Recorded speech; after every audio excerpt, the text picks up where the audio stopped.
আগুন জ্বালিয়ে বাটি রাখে হালকা দিয়েছে কিছুর সাথে তাল মিলিয়ে বানাবো আম কেক। আমটা কেটে নি,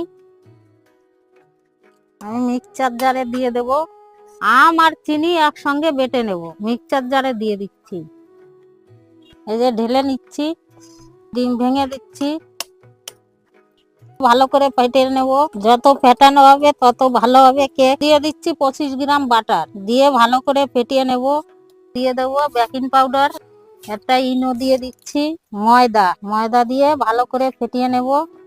ভালো করে ফেটিয়ে নিচ্ছি, ব্যাটারটা ঢেলে দিচ্ছি। এই যে একটু আমের টুকরো উপর দিয়ে ছড়িয়ে দিচ্ছি, বসিয়ে দেব। এই যে ঢাকা দিয়ে দিচ্ছি, হয়ে গেছে।